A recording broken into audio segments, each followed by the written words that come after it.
All right, so move on to the next segment. I'll be sharing my NFL Week 4 summary of the biggest games, the biggest highlights that stood out to me during Week 4 of the 2025-26 NFL regular season. So Thursday Night Football, you had an NFC West game between the Seattle Seahawks and the Arizona Cardinals. You had the Seattle Seahawks defeat the Arizona Cardinals by a score of 23-20. Now, I will say the Seattle Seahawks are honestly starting to grow on me in the NFC. We'll see how things go on as the NFL season progresses. But I will say Mike Macdonald, former defensive coordinator for the Baltimore Ravens a few years ago, has really transitioned well to being the Seattle Seahawks head coach his second year as the head coach with the Seattle Seahawks. I mean, and he's showing tremendous leadership skills, and his defense, the Seattle Seahawks defense, is playing very good, and they really played well in this Thursday night game against the Arizona Cardinals. I mean, the Seattle Seahawks had a total of 6 sacks, 8 passes defended, and with also had 2 interceptions with a win against the Arizona Cardinals in this game on Thursday Night Football. Now, as I was watching this game, I will say that Marvin Harrison Jr.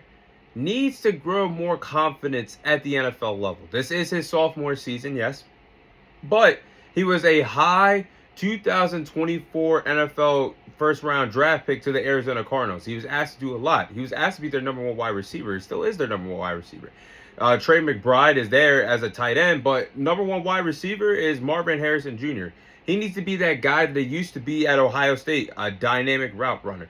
Played with a lot of confidence. Made some great catches when he was playing in that Ohio State uniform. At times, you've seen a glimpse of how special of a player he can be, or possibly be as special as his father was.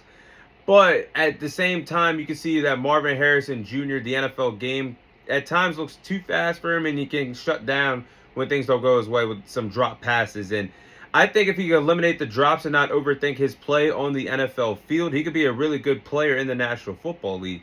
Kyler Murray needs him in Arizona. He needs him in that offense. It all can't be Trey McBride in the passing game.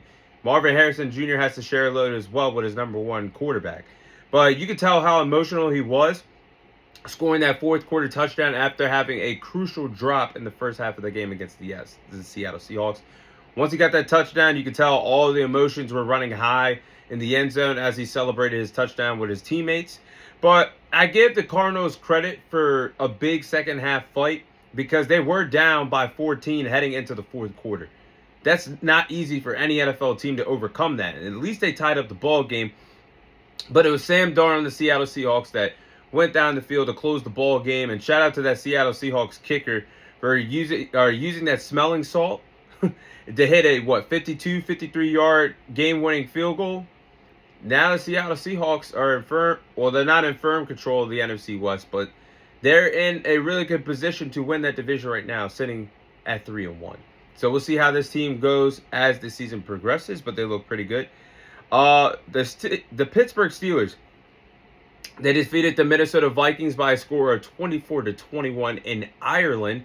Now, the Steelers are 3-1, yes. First place in the NFC North, yes. But my only complaint about the Pittsburgh Steelers right now is the team has to stay out of close ball games. 3 of their victories have been in close ball games. Week 1 against the New York Jets, last a week or so ago against the New England Patriots, and then last Sunday against the Minnesota Vikings. I feel like the defense does not need to be in tight ball games every single Sunday with the talent that they have on the defensive side of the ball. I mean, they got Jalen Ramsey, who's still a really good corner. They got TJ Watt, one of the best edge rushers in the league. Like, this team has talent on the defensive side of the ball. I don't know why they always find themselves in close ball games. And my example to that is the Steelers were up 24-6 in this game with 11 minutes in the game. Why in the hell was this game even close to begin with in the fourth quarter with 11 minutes to go? You're up 24-6. You can't choke away these games playing against Carson Wentz and the Minnesota Vikings here. So far, I will say Aaron Rodgers has looked pretty good with the Pittsburgh Steelers. I will say he's clearly not that MVP quarterback anymore, but this is doable. This is good enough for the Pittsburgh Steelers to be first place in the AFC North and possibly be a threat if this continues. But under center, Aaron Rodgers looks good. And Arthur Smith's offense, we all know Aaron Rodgers loves to play under center, loves to run a lot of play action looks, loves running the football with the Jalen Warren and the other Pittsburgh Steelers running backs. They look like a really good 3-1 team heading into the bye week, but we'll see if they can keep it up as the NFL season progresses. Oh, now this one I want to talk about. The New York Giants defeated the Los Angeles Chargers by a score of 21-18. My thoughts on this game, I think this was the biggest upset of Week 4. You had the 0-3 Giants at the time defeat the 3-0 Chargers at home in Jackson Dart's first NFL start. That is huge for the New York Giants, and yes, it came at a pricey cost because unfortunately their star wide receiver and Malik Neighbors did tear his ACL at MetLife Stadium in front of the home crowd of the New York Giants. It's going to suck not seeing him on the field for the rest of the year because him and Jackson Dart could have really grew a really good connection with each other. But several stars have been hurt at this MetLife Stadium with season-ending injuries. I'm talking about Malik Neighbors, Odell Beckham, and Saquon Barkley when they were all part of the New York Giants. It's time for MetLife Stadium to get grass and replace that trash turf. But let's get back on track here. Jackson Dart actually did look good in his first NFL start going head-to-head against Justin Herbert. I mean, he looked good. He was passing the football well, running the football well. The passing and rushing stats don't jump out to you, but he looked pretty comfortable under center playing it against a pretty good Chargers defense with 2 total touchdowns. But you could tell something was different with Jackson Dart being under center compared to Russell Wilson. This team played with a lot of energy, a lot of grit, and a lot of determination to pull off a big upset like this. And they played with a lot of heart. They played for Jackson Dart in this game. The energy was there. The defense had 2 interceptions. One incredible interception nearly returned for a pick 6 by Dexter Lawrence. They had 21 pressures getting after Justin Herbert. The defensive line, the pass rush was having their way. Cam Scatterboot was playing hard. I'm a Cowboys fan, but I want to see how good Jackson Dart's going to be at the NFL level. I've always said that when I was scouting him and his Ole Miss days. Tremendous arm, good dual threat quarterback. I think he has potential at the National Football League level. Now, if Brian Dable is the guy for him or not, time will tell. But for now, I think Jackson Dart looks pretty comfortable for the New York Giants. So I'm looking forward to seeing how they play for the rest of the year, especially without Malik Neighbors, their number 1 wide receiver. Next game, you had the battle of the unbeaten, the Philadelphia Eagles and the Tampa Bay Buccaneers, with the Philadelphia Eagles winning this game by a score of 31-25. The Philadelphia Eagles improved to 4-0 and still show why they are the best team in the National Football League. Now, they're finding different ways to beat their opponents weekly. They can either pass the ball. We haven't really seen much of it, but they showed glimpses of that against the Rams. They can run the football. They could get special teams touchdowns. They could get interceptions, get the turnovers. They can run it like they did on Sunday, fake tush push formations. You had the one fake tush push formation where instead they did a pitch toss to Dallas Goedert, and he scored the touchdown with Jalen Hurts pitching and tossing him the football. You also had another fake tush push, and it ended up in an end-around carry for Saquon Barkley that had a lot of success as well. So still paying attention to the A.J. Brown situation. I seen the news today that transpired that A.J. Brown and the Philadelphia Eagles could look out for a trade partner for A.J. Brown possibly in the future during the offseason. Look, a number one, they are 4-0, but a number 1 wide receiver like A.J. Brown, a top 10 talent, should not be getting treated like this. 2 catches for 7 yards. That's unacceptable for a number 1 wide receiver the caliber of A.J. Brown. I know you have a great offensive line. I know you have one of the best backs in football. But damn it, you got to give this guy the ball or he's not going to want to be there for much longer. And that could hurt the Philadelphia Eagles offensively as time goes on. But A.J. Brown for the season only has 14 catches for 151 yards and 1 touchdown. And this is a top 10 wide receiver that we're talking about at the National Football League level. So something's got to change here. I think he needs more touches, needs to be more involved in the offense. Spread the ball to him because he deserves it. But the Eagles will find out the hard way, but they are 4-0. Next game, you had the Los Angeles Rams defeat the Indianapolis Colts by a score of 27-20. Now, this was honestly a huge win for the Los Angeles Rams at home, defeating the undefeated Indianapolis Colts at the time. They had to go all the way into the 4th quarter to get this one, getting a go-ahead game-winning drive by Matthew Stafford in the 4th quarter with 2 minutes to spare. But honestly, when I think about it for the Indianapolis Colts, they've surprised me. I think they still are a really good football team, one of the best teams in the AFC, but they could honestly be 4-0 right now if you honestly think about it.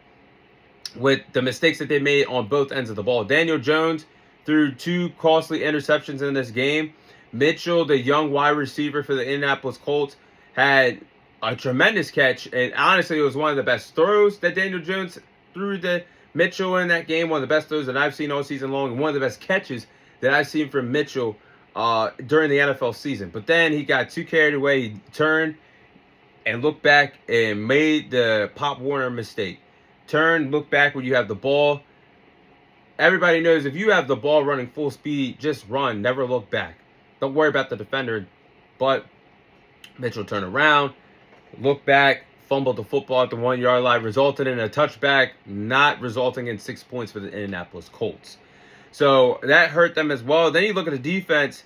The defense actually gave up some things as well. They gave up a 96-yard touchdown drive and right before halftime. Then in the second half, in the 2-minute drill, they gave up an 88-yard touchdown to a wide open Tutu Atwell. That was the go-ahead game-winning touchdown for the Los Angeles Rams. So if the Colts could have cleaned up their mistakes, they could have won this game and been possibly 4-0 heading into Week 5 of the NFL season. Oh, next game and the final game that I will cover, the Kansas City Chiefs put a beat down on the Baltimore Ravens, winning this game by a score of 37-20. Now, the Chiefs honestly delivered a beat down on the Baltimore Ravens on Sunday. I thought this could have been one of the best games of the week with the desperate Baltimore Ravens and the desperate Kansas City Chiefs avoiding a 1-3 start. But instead, it was the Chiefs that delivered the beat down on the Baltimore Ravens at home. You can tell Xavier Worthy, the wide receiver for the Chiefs, was definitely the X factor that they were missing in this bland offense up until this point. And you cannot touch speed. He's one of the fastest players in the NFL. He's unguardable on the outside, giving Marlon Humphrey some problems. Patrick Mahomes looked locked in as well. He had 4 passing touchdowns, his best performance of the NFL season thus far. But the story is Patrick Mahomes is now 6-1 against Lamar Jackson in head-to-head play, including playoffs, which is crazy to think that 2 of the best quarterbacks in the game, one has the edge over the other by a mile right now. But the Ravens season is looking rough right now. This 1-3 start is looking very rough. This was a team that I thought could have been in the Super Bowl this year. Lamar Jackson exited the game with a hamstring injury. It's unlikely that he's going to play Week 4, and he could be out for the next 2 to 3 weeks. Speaking of injuries, this defense was already allowing 33 points per game, one of the worst defensive units in the league. Zach Orr's scheme has not been good enough, but now they're depleted with injuries. Roquan Smith, Marlon Humphrey, Nate Wiggins, Lamar Jackson's hurt. All these players are hurt. The offensive line cannot protect well. I honestly think the Ravens are in danger of starting the season 1-5 because the Texans are coming to town this Sunday, and you're going to have to start Cooper Rush possibly for the next 2 to 3 weeks. After the Texans come to town, the Los Angeles Rams come to town with all these injuries. The Ravens are in danger of going 1-5. This could be a similar season to what they had back in the calendar year 2015, depleted with injuries and no defense to stop a cold.